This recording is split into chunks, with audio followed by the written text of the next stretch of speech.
Capítulo 9. Agora nós vamos entrar numa outra sessão.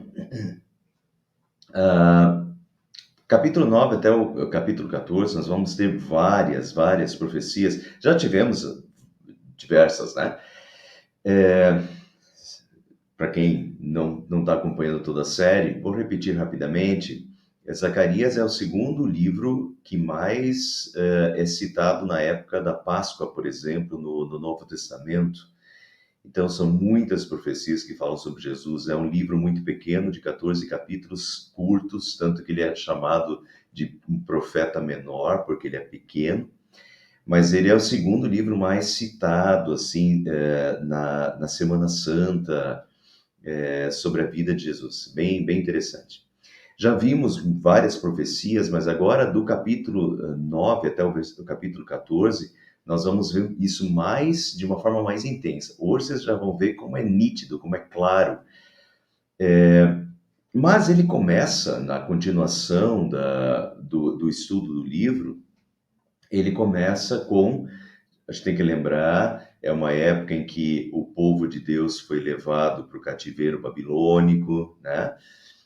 Para o exílio babilônico, voltou, e o início está executando ou profetizando julgamento sobre as nações. A moral da história, desde já, para que vocês possam entender, porque eu já vou iniciar e já vou começar mostrando isso, tá? Mas para vocês poderem conseguirem entender a moral da história. A moral da história Deus sabe de tudo, Deus sabe de tudo que é feito. Deus sabe de tudo que cada nação fez. Deus não julga a cada dia, Deus não julga a cada ano, mas Deus sabe de tudo e chega um momento que Deus exerce juízo. Essas questões do juízo de Deus são questões recorrentes na Bíblia. Deus exerce juízo. O juízo final é o juízo final. E é final porque é decisivo, é a separação final dos justos, dos injustos, das ovelhas e dos cabritos, como diz Jesus, céu e inferno. Esse é o juízo final que aguarda a todos. Mas na Bíblia, recorrentemente, a gente vê Deus exercendo juízo. São o que a gente chama de juízos finais antecipados. Deus exerce juízo, as coisas não viram em pizza com Deus. Deus é paciente, Deus é misericordioso, mas as coisas não viram em pizza. E Deus está vendo tudo e Deus está julgando todas as nações. Isso é verdade ainda hoje, pessoal, tá? Eu vou concluir dessa forma, mas desde já olhem nesse sentido. Mas o início desse texto aqui, Deus está dizendo, eu vi. Deus olha para as nações estrangeiras e Deus diz, eu vi o que cada um de vocês fez. E eu vou exercer juízo e justiça contra vocês. Então vamos começar. Zacarias capítulo 9, versículo 1 e 2, o julgamento dos inimigos de Israel. A advertência do Senhor é contra a terra de Hadraque, e cairá sobre Damasco, porque os olhos do Senhor estão sobre toda a humanidade, sobre todas as tribos de Israel, e também sobre Ramate, que faz fronteira com Damasco. Então vamos lá, olha, isso que eu estava falando, porque os olhos do Senhor estão sobre toda a humanidade, e sobre todas as tribos de Israel. Os olhos do Senhor estão sobre toda a humanidade. Ou seja, Deus vê absolutamente tudo, em todos os lugares, Deus vê o que cada um fez, Deus vê o que cada país fez, e Deus sabe de tudo. E diz que a advertência do Senhor é contra a terra de Hadraque e cairá sobre Damasco, e também sobre Ramate. Todas essas cidades são na Síria. Então aqui vocês veem Damasco, era a capital da Síria. Aqui nós temos Israel, né? Daqui para baixo. Aqui é a Galileia, a Mar da Galileia, daqui para baixo Israel. Aqui está a Síria. Damasco é a capital da Síria. Vou mostrar um outro mapa que mostra Ramate também. Então, aqui acabou só constando Damas, mas é Damasco, né? Aqui é Damasco. Ramate é um pouquinho para cima. Hadraque não se tem certeza de que cidade era essa na antiguidade. tá? Hoje em dia, que cidade seria essa hoje? Mas com certeza é uma das cidades da Síria, e é nessa região aqui, entre Damasco e Hamat. Mas vamos voltar lá, porque a questão aqui é uma profecia contra a Síria, né? Essas cidades da Síria. Bom, pessoal, quando a gente olha isso, quando a gente olha um texto desse, a gente pensa assim, mas por que Deus vai fazer isso? E essa é uma questão interessante. Eu fiz uma introdução ao Antigo Testamento. Está lá no nosso canal do YouTube, Introdução ao Antigo Testamento. Um dos estudos daquela série de Introdução ao Antigo Testamento é sobre Guerra Santa. Eu acho que eu até coloquei isso no título lá, Guerra Santa. Quando Deus, às vezes, manda matar, quando Deus, às vezes, aniquila povos, ou Deus exerce juízo de fato. Pessoal, isso vai acontecer no juízo final. No juízo final é céu ou inferno. É inferno. É castigo eterno. Deus vai fazer isso. Agora, às vezes, como eu falei no início do estudo, às vezes são juízos finais antecipados. E às vezes Deus exerce juízo aqui na terra já. Vamos dizer que isso é injusto, não é nada injusto. Eu sempre. Às vezes a gente olha isso, essas histórias bíblicas, e acha que Deus está sendo injusto. Assim como. Deixa eu dar um exemplo para vocês. As pessoas não gostam. As pessoas, a princípio, elas são contra a pena de morte. Eu sou contra a pena de morte, tal, tal, tal. Até que um filho seu é morto. Até que vem um assaltante e por nada mata o seu filho pequeno. Aí a pessoa quer justiça. Aí a pessoa já não é mais contra a pena de morte. Porque ela sente, ela sente ela mesma como esse é um ato tão injusto, né? A pena de morte existia lá no Pentateuco para o povo de Israel, e Deus instituiu a pena de morte naquela época. Eu acho a pena de morte muito mais justa do que o que a gente tem hoje, do que as nossas leis hoje. Eu sou a favor da pena de morte, mas não sou a favor necessariamente que se aplique a pena de morte aqui no Brasil, porque infelizmente quem vai acabar morrendo são os negros, são os pobres, que não têm direito de se defender. E a gente sabe que a nossa justiça no Brasil, a nossa justiça não é justa, desde o Supremo Tribunal Federal não julga com justiça. Então, num país dominado pela corrupção, quem vai acabar morrendo? Vai acabar morrendo muita gente de uma forma injusta. Portanto, eu sou, a princípio, a favor da pena de morte, porque é bíblica. Não acho nada errado nisso.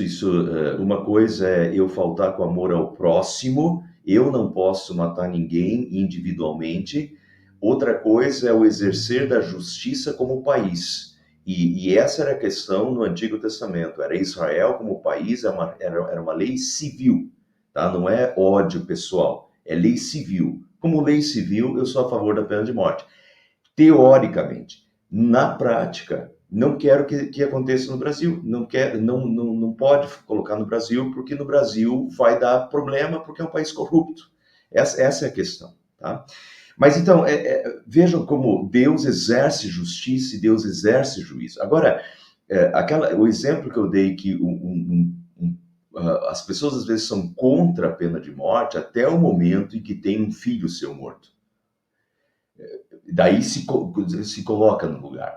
E às vezes isso acontece na Bíblia também, que às vezes as pessoas leem uma parte, um texto como esse daqui, um texto da Bíblia, e diz assim: nossa, mas Deus é um Deus sanguinário, esse Deus do Antigo Testamento é um Deus que mata, e tal. Isso é uma análise tão superficial do problema. Tem que conhecer melhor. Então, eu quero tentar fazer vocês verem, a gente não tem tanto conhecimento assim. A Bíblia é muito resumida, e principalmente no Antigo Testamento é muita história e muito resumido tudo.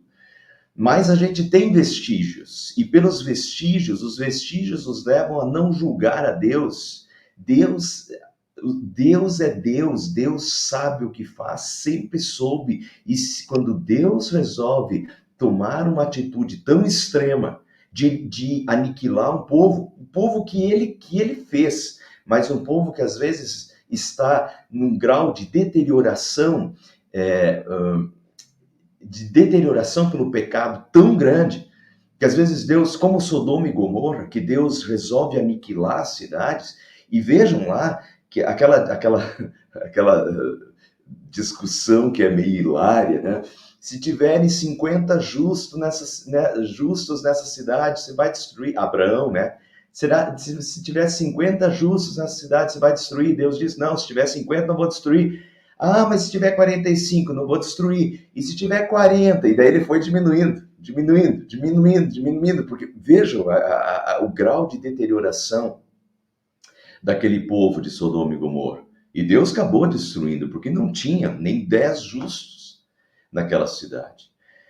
Então, essa é a questão, né? Então, deixa eu mostrar para vocês algumas coisas sobre essas cidades aqui, em outros profetas, que Deus nos dá algumas pistas do que estava acontecendo com esses povos. Então, aqui Deus diz que vai acontecer justiça e juízo contra Radraque, Damasco e Amate, contra essas cidades da Síria. Veja Amós, capítulo 1, versículo 3 a 5, profecias contra as cidades da Síria. O Senhor Deus diz, o povo de Damasco tem cometido tantos pecados, tantos mesmo, olha a expressão de Deus, tá? O povo de Damasco tem cometido tantos pecados, tantos mesmo, que eu tenho de castigá-los. Eu tenho de castigá-los. Agora veja o que eles fizeram. Eles torturaram o povo de Gileade, fazendo passar sobre eles rodas com pontas de ferro. Rodas com pontas de ferro sobre o povo. Por isso eu vou pôr fogo no palácio do rei Hazael, arrombarei os portões da cidade de Damasco, o povo da Síria será levado como prisioneiro para a terra de Quir. Eu sou o Senhor, falei, está dito. Deus vai castigar esse povo. Deus vai exercer juízo e justiça sobre esse povo. Por quê? Porque eles fizeram passar sobre eles rodas com pontos de ferro. É crueldade, é pecado contra a humanidade, certo? Então, mas aqui a gente sabe. Vou mostrar no decorrer, Deus fala de outras cidades e a gente tem pistas também. Agora, eu quero desde já, e antes que eu esqueça, pessoal, quando lerem textos desse tipo, lerem textos em que Deus está prometendo justiça e juízo e castigo, não julguem a Deus e não achem que Deus, como é que Deus, olha né, como é que Deus pode fazer uma coisa dessa? Você não sabe o que estava acontecendo. Confie em Deus. Se Deus tem que chegar numa atitude tão extrema, é porque teve muita coisa. Julgue por você. Deus não te castiga, como diz a Bíblia. Deus não nos castiga conforme merecemos. Não é para os... Né? Eu cometo 10 pecados dos dias, Deus não me manda 10 castigos. Não é assim. Deus não é assim. Agora, se Deus chega ao ponto de castigar um povo, é porque excedeu os limites de toda a misericórdia, toda a paciência, e Deus precisa fazer. Vamos para a continuação do texto, porque primeiro, então, ele falou sobre a Síria aqui, tá? As cidades da Síria. Agora, Deus vai falar sobre Tiro e Sidom. E sobre Tiro e Sidom, embora sejam muito sábias, Tiro construiu para si uma fortaleza, acumulou prata como pó e ouro como lama das ruas, mas o Senhor se apossará dela e lançará no mar suas riquezas, e ela será consumida pelo fogo. Então aqui Deus está... Tiro e Sidom serão consumidos pelo fogo. Deus está prometendo juízo e justiça sobre Tiro e Sidom. Vamos ver outras profecias agora e pistas sobre o que estava acontecendo. No profeta Joel, capítulo 3, diz assim: povos de Tiro e de Sidom e de toda a Filisteia, o que é que vocês querem de mim? Diz Deus. Estão querendo se vingar? Se é isso que querem, então eu também estou pronto para me vingar de vocês, diz Deus. Pois vocês roubaram a minha prata e o meu ouro e puseram toda essa riqueza nos seus templos. Quer dizer, eles participaram lá, pegaram os tesouros do templo de Deus. Vocês levaram o povo de Judá e os moradores de Jerusalém para longe das suas terras e os venderam como escravos aos gregos. Então, eles participaram das invasões e escravizaram o povo de Deus. Eu vou trazer o meu povo de volta daqueles lugares distantes e farei com vocês o mesmo que fizeram com eles. Então, aqui de novo, Deus exerce justiça e juízo porque eles escravizaram o povo de Deus, né? Que mais? Amós capítulo 1. O Senhor Deus diz: o povo de Tiro tem cometido tantos pecados, tantos meses que eu tenho de castigá-los. De novo, ó, eu tenho de castigá-los. Levaram como prisioneiro para Edom todo o povo de uma região, com o qual tinham feito um acordo de amizade, falsidade, enganaram, fizeram um acordo de amizade e depois levaram como prisioneiros para Edom. Por isso eu vou pôr fogo nas muralhas de Tiro, e esse mesmo fogo destruirá também as fortalezas daquela cidade. Justiça, juízo e justiça. Deus sabe tudo. Deus viu os pecados. Eles participaram da escravidão. Eles foram povos que levaram escravos, né? Que venderam escravos, que participaram da desgraça ali. E agora Deus vai para os filisteus, que é essa parte aqui de baixo, né? Ao ver isso, Ascalon ficará com medo. Gaza também se contorcerá de agonia, e assim como Ecrom, porque a sua esperança fracassou, Gaza perderá o seu rei e Ascalon ficará deserta. De novo, Deus promete justiça e juízo agora sobre as cidades dos filisteus. Então a gente tem aqui embaixo Gaza, Ascalon, Ecrom. Ecrom está na fronteira, então às vezes é uma das 5 maiores cidades dos filisteus historicamente. Esse mapa que eu estou mostrando aqui, que é um mapa um pouquinho mais nítido, só para vocês verem, nessa época, que era a época de Davi, Ecrom estava dentro do reino de Israel. Mas normalmente Ecrom é uma das cidades dos filisteus, tá? Continuando, um povo bastardo culpará Asdod. Então, Asdod está aqui. E assim eu acabarei com o orgulho dos filisteus. Tirarei o sangue de suas bocas e a comida proibida dentre seus dentes. Aquele que restar pertencerá ao nosso Deus, se tornará chefe em Judá, e Ecrom será como os jebuseus. Então vejam que aqui Deus está Ascalon, Gaza, Ecrom e Asdod. Ascalon, aqui, Gaza, Ecrom e Asdod. Né? São cidades dos filisteus. Os filisteus, pessoal, é aquela histórico, né? As guerras dos filisteus. Vamos lembrar de Davi, as guerras com os filisteus. O cabeludo lá, o Sansão. O Sansão, né? Guerra contra os filisteus. Os filisteus viviam invadindo a terra de Israel. E Israel vivia em guerra contra os filisteus, né? Agora vamos ver o que os filisteus faziam. Vejam em Ezequiel capítulo 25. O Senhor Deus disse: os filisteus foram cruéis na vingança contra os seus antigos inimigos e os destruíram com ódio. Agora eu estou anunciando que atacarei os filisteus e acabarei com eles. Destruirei todos aqueles que forem deixados vivos na planície da Filisteia. Eu os castigarei duramente, a minha vingança será completa, aí ficarão sabendo que eu sou o Senhor. Quer dizer, duras palavras de Deus. Por quê? Porque os filisteus foram cruéis na vingança contra os seus antigos inimigos e os destruíram com ódio. De novo, crimes contra a humanidade.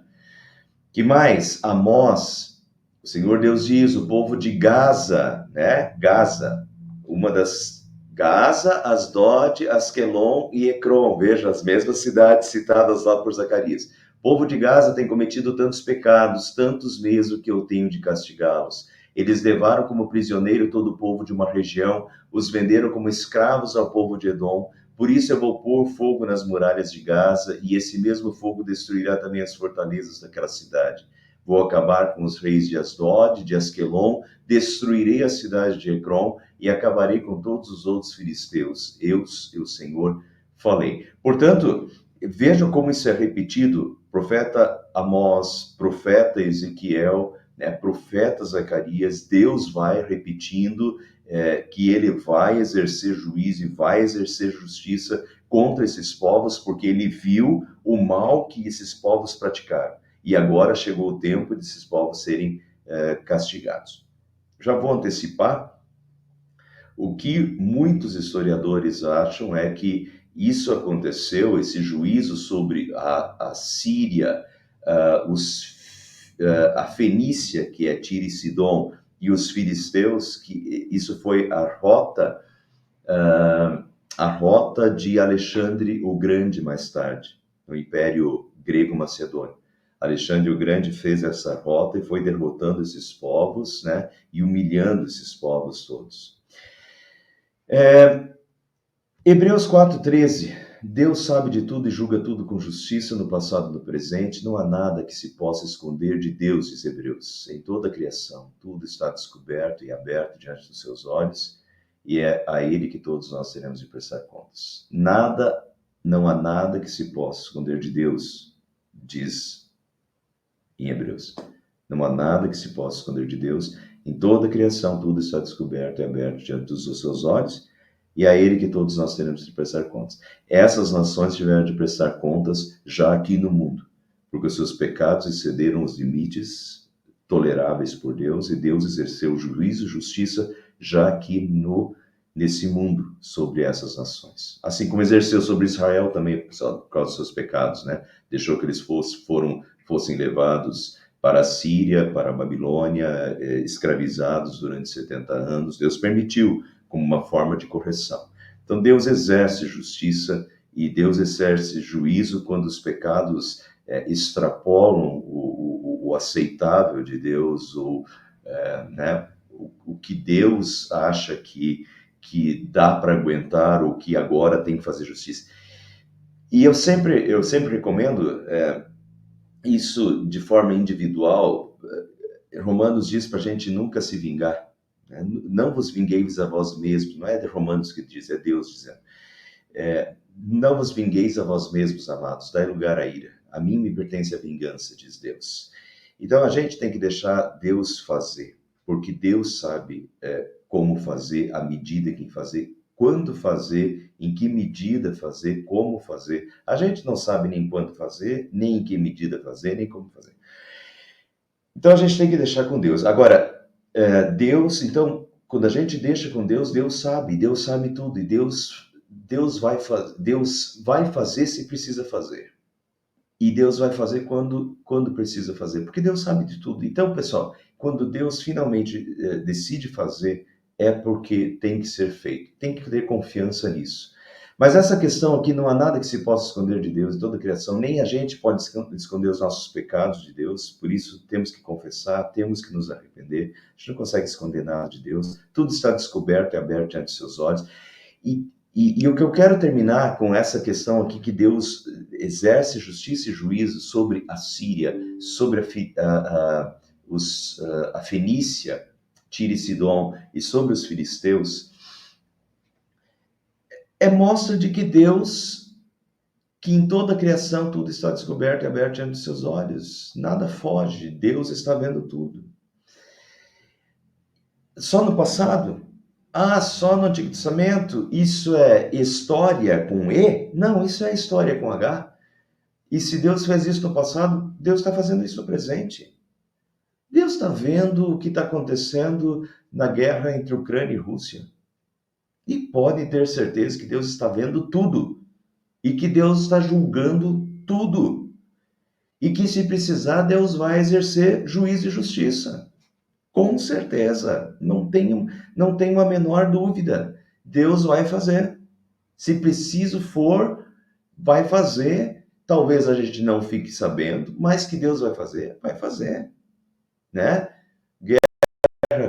Rússia e Ucrânia, a guerra agora Israel,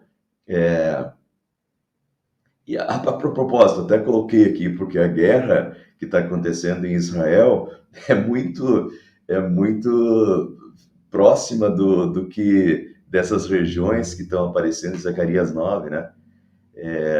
Agora, Israel começou recentemente, na semana passada, né, com mísseis e até uma invasão terrestre no Líbano. O Líbano é justamente a Fenícia antiga. Olha que Tiro e Sidom, ó, Tiro, Sidom, e o que estão atacando é Beirute, né? Então, é uma das regiões citadas por Zacarias que estão sendo atacadas. E também, então vocês vejam aqui, o Líbano, né? Onde está o Hezbollah. Hezbollah está justamente na área do Tiro e Sidom. E a faixa de Gaza, né? Gaza ali, que foi era uma das cidades filisteus, e é justamente a faixa de Gaza, é bem a faixa dos filisteus antigamente. Então é bem o texto de Zacarias 9. Não que o texto de Zacarias 9 esteja falando para a situação de hoje, tá? Não é nada disso. Só estou mostrando aqui no mapa que as regiões de Zacarias 9, só faltou a Síria, né?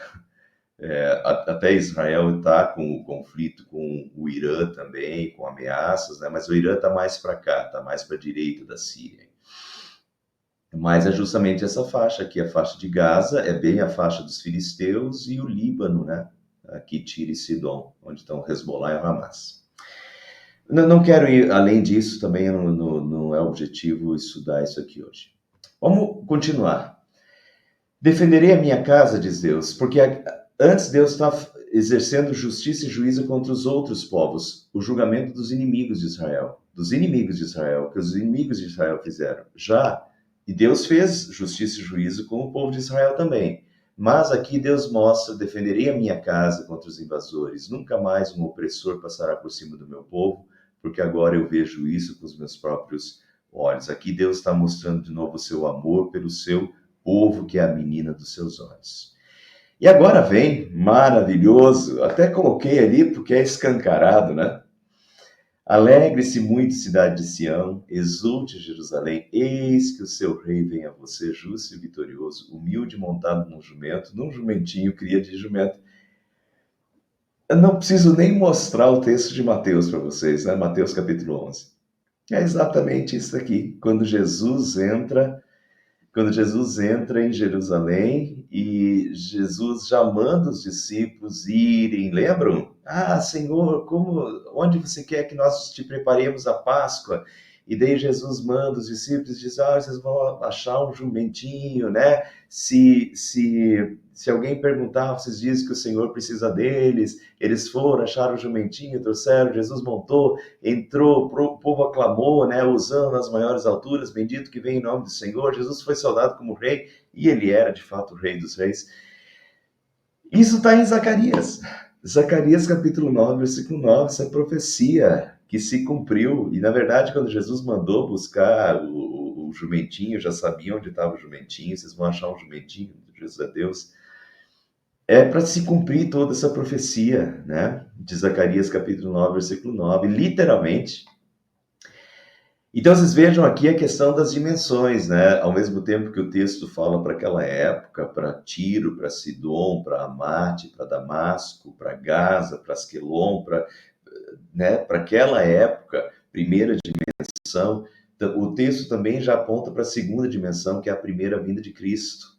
E uma profecia maravilhosa, né? Que se cumpre.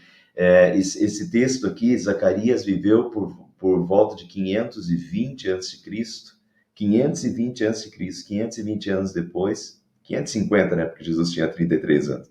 550 anos depois, Jesus vem e cumpre exatamente Zacarias capítulo 9, versículo 9, profecia total, né, mais uma de Zacarias aí.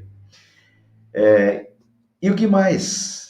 Isso é versículo 9, depois continua: ele destruirá os carros de guerra de Efraim e os cavalos de Jerusalém, e os arcos de batalha serão quebrados, ele proclamará paz às nações. Ele quem? Ele, o rei, Eis que o seu rei vem a você, justo e vitorioso, humilde. Quem? Ele, o rei, Jesus. Então, ele destruirá os carros de guerra de Efraim, os cavalos de Jerusalém, os arcos de batalha serão quebrados, ele proclamará paz às nações. Quando esse rei vier, esse rei proclamará paz às nações. O fim das guerras. Bom, eu já vou explicar isso um pouquinho melhor, mas vejam como esse é o texto de Isaías 9, 5, 7, que fala sobre o texto de Isaías capítulo 9, é aquele texto famoso que diz que a terra de Naftali e de Zebulon, uma terra de trevas, verá a luz e brilhará sobre elas a luz. Já começa desse jeito. E daí ele diz: as botas barulhentas dos soldados e todas as roupas sujas de sangue serão completamente destruídas pelo fogo. Ou seja, vejam, esse é o fim da guerra. As botas barulhentas dos soldados e todas as roupas sujas de sangue serão completamente destruídas pelo fogo. Pois já nasceu uma criança, Deus nos mandou um menino que será o nosso rei. Ele será chamado de maravilhoso, conselheiro, Deus forte, Pai da eternidade, príncipe da paz. Eu reduzi aqui, príncipe da paz. Ele será descendente de Davi e haverá paz em todo o seu reino. As bases do seu governo serão a justiça e o direito, desde o começo para sempre. Mas vejam, o menino nos nasceu, o menino será o nosso rei, ele será chamado, né? Já nasceu uma criança, profecia sobre o nascimento de Jesus. E quando esse príncipe da paz, né? Esse Deus forte, conselheiro, quando ele vier, as botas barulhentas dos soldados e todas as suas roupas sujas de sangue serão completamente destruídas pelo fogo. Isso é o fim da guerra. E ele será o príncipe da paz, e haverá paz em todo o seu reino. Bom, pessoal, aqui a gente tem que enxergar as dimensões de novo. No reino de Deus, que é um reino que já está em ação, é um reino espiritual, é o reino da graça em que Jesus reina nos corações, nesse reino já não há guerra. É o reino da paz, é um reino que reina a paz que o mundo não pode dar, né? Essa paz espiritual e essa paz de amor ao próximo, isso já reina no reino de Cristo. Mas isso, daí nós temos que olhar a dimensão. Isso será perfeito quando Jesus reinar eternamente sobre tudo e sobre todos, né? Absolutamente de uma forma completa e plena. Então vejam, vamos juntar aqui. Primeiro, então vejam como essa profecia de Zacarias, que ele destruirá os cavalos de guerra de Efraim, os cavalos de Jerusalém, os arcos de batalha serão quebrados, e ele proclamará a paz às nações, é a mesma linguagem de Isaías, que fala do nascimento de Jesus, que as botas barulhentas dos soldados serão completamente destruídas pelo fogo, porque ele é o príncipe da paz. Ao mesmo tempo, vamos olhar para as dimensões. Isaías 2,4 diz que Deus será o juiz das nações e decidirá questões entre muitos povos. Eles transformarão as suas espadas em arados e as suas lanças em foices. Está vendo de novo? As armas serão transformadas em arados e foices. Quer dizer, não serão mais armas, elas serão usadas para o trabalho normal, porque não haverá mais guerra. Nunca mais as nações farão guerra, nem se prepararão para batalhas. Mas quando isso vai acontecer de um modo pleno, que não haverá mais guerra? Ainda há guerra, porque nós ainda estamos nesse mundo. Então tem a terceira dimensão, né? A dimensão da glória eterna. E daí vai acontecer em Isaías 11, 6 a 9. Lobos e ovelhas viverão em paz, leopardos e cabritinhos descansarão juntos, bezerros e leões comerão uns com os outros, crianças pequenas os guiarão, criancinhas brincarão perto das cobras, não serão picadas. Em Sião, meu monte sagrado, não acontecerá nada de mal e perigoso, pois a terra ficará cheia do conhecimento da glória do Senhor, assim como as águas enchem o mar. Então isso vai acontecer, esse reino de perfeita paz, em que lobos e ovelhas viverão em paz, leopardos e cabritinhos, bezerros e leões, crianças e cobras, né? Essa paz, ela haverá, ela chegará, e haverá um reino de perfeita e completa paz, já profetizado. Mas quando será?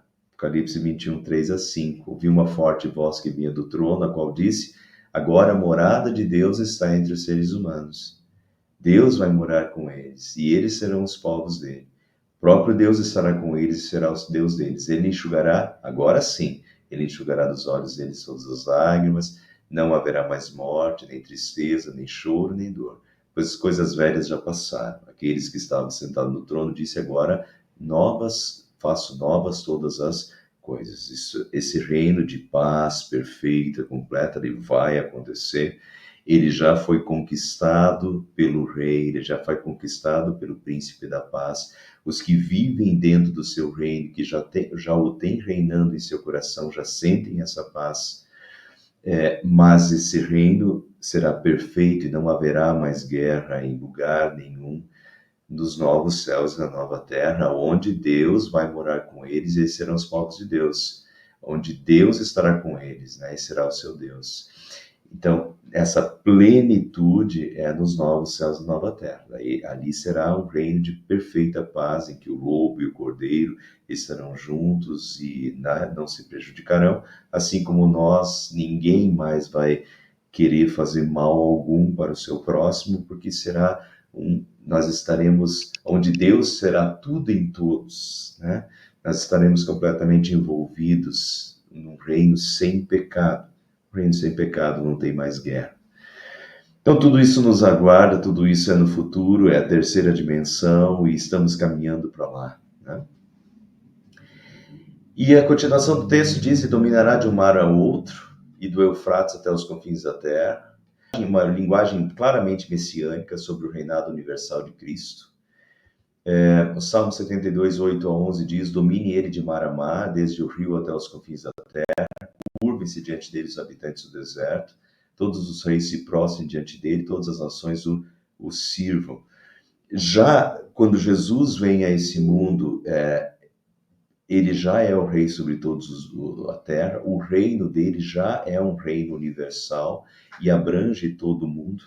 A questão de Jesus dizer, ide por todo mundo, pregar o evangelho a toda criatura. Nós temos, irmãos, o reino de Jesus já é o reino universal. Nós temos irmãos japoneses. Eu estou fazendo um curso agora no Canadá, estou fazendo curso online, e os meus colegas, eu tenho 2 colegas da Coreia do Sul fazendo o curso junto comigo. Num outro curso que eu estava fazendo, tinha 2 indianos. 2 indianos num curso, 2 da Coreia do Sul no outro curso. Então, veja, nós estamos aqui no Brasil, mas a Igreja de Deus está na Coreia do Sul, a Igreja de Deus está na Índia, a Igreja de Deus está espalhada pelo mundo inteiro. Nós temos irmãos no mundo inteiro. O reino de Deus já é um reino universal. O reino de Cristo nos corações, através da sua igreja, da graça dos corações e da ação do Espírito Santo, já é um reino universal. Ele só não é pleno porque ainda não é os novos céus e nova terra. Ainda estamos no mundo passais por aflições, estamos no mundo e tem o pecado, ainda tem as guerras, ainda, né? Mas já é universal, mas será ainda, né, nos novos céus e nova terra, daí sim nós teremos esse reino de uma maneira novamente perfeita, em que todos se prostrarão diante do Rei dos Reis, o Senhor dos Senhores, de Jesus. E para terminar, vou ler um pouquinho mais rápido agora. Quanto a você, por causa do sangue da minha aliança com você, agora Deus está resgatando essa aliança com o seu povo, né? Por causa da aliança do sangue, por causa do sangue da minha aliança com você, eu libertarei os seus prisioneiros de um poço sem água. Voltem à sua fortaleza, ó prisioneiros da esperança, pois hoje mesmo anuncio que restaurarei tudo em dobro para vocês, lembrando que o povo estava no cativeiro babilônico e Deus os trouxe de volta. É a época de reconstrução de Jerusalém, do templo, da vida, e Deus está dizendo, voltem, venham, né? Eu restaurarei tudo em dobro para vocês. Quando eu curvar Judá como se curva um arco e usar Efraim como flecha, levantarei os filhos de Sião contra os filhos da Grécia e farei Sião semelhante à espada de um guerreiro. Essa questão de levantarei os filhos de Sião contra os filhos da Grécia, muitos historiadores, e eu acho possível, muito possível, Muitos historiadores veem aqui o cumprimento dessa profecia aqui acontecendo na época dos Macabeus, período que a gente estudou faz pouco tempo, quando os judeus derrotaram os gregos, com Antíoco Epifanes lá, que entrou no templo, né, colocou um porco, se mandou sacrificar porco no templo, e daí os judeus se revoltaram e conseguiram conquistar toda a região de novo e expulsaram os gregos, né, no Império Grego. Então é possível, de fato, que essa profecia de Zacarias aqui tenha se cumprido na época dos Macabeus. Então o Senhor aparecerá sobre eles, sua flecha brilhará como relâmpago, o soberano Senhor tocará a trombeta e marchará em meio a tempestades do sul. O Senhor dos exércitos os protegerá. É Deus fazendo, não é eles. Eles são um povo que não tem força para sair, mas Deus está causando tudo, Deus está gerando tudo. Pessoal, é assim, não é só a nossa força, não é o que a gente pode fazer, mas é o que Deus faz. E na hora que Deus faz, ninguém consegue, né, evitar. O Senhor dos Exércitos os protegerá, eles pisotearão e destruirão as pedras das atiradeiras, eles beberão o sangue do inimigo como se fosse vinho, e serão cheios como a bacia usada para aspergir água nos cantos do altar. Naquele dia o Senhor, o seu Deus, os salvará como o rebanho do seu povo, e como joias de uma coroa brilharão em sua terra. Ah, como serão belos, como serão formosos. O trigo dará vigor aos rapazes e o vinho novo às moças. Então, naquele dia, o Senhor, o seu Deus, os salvará como rebanho, o rebanho do bom pastor, né? O rebanho do seu povo, e como joias de uma coroa brilharão em sua terra. Na verdade, o povo de Israel muitas vezes é descrito como rebanho. Jesus é o bom pastor, né? Assim, hoje a igreja é o rebanho do bom pastor. E muitas vezes, eu acabei não colocando aqui, mas tem uma profecia muito bonita de Isaías que fala que Israel era a diadema, o diadema, né? O diadema era a coroa, como joias de uma coroa brilharão em sua terra. Até hoje, isso vale para nós também, para a igreja do Novo Testamento. Nós somos o rebanho do bom pastor. Hoje, nós somos as ovelhas do bom pastor. Hoje, neste mundo, hoje. E nós somos as joias da sua coroa, brilhando, que brilha a luz, né? Que essa joia da coroa chame a atenção de todos que estão ao nosso redor. Nós somos sal para a terra, nós somos luz do mundo, nós somos o rebanho, nós somos as ovelhas do bom pastor, e somos esse diadema, essas joias de uma coroa brilhando sobre a terra, as joias de Deus, preciosas de Deus, brilhando, né? A preciosidade de Deus em nossa vida para aqueles que estão ao nosso redor. Amém. E assim terminamos o capítulo 9.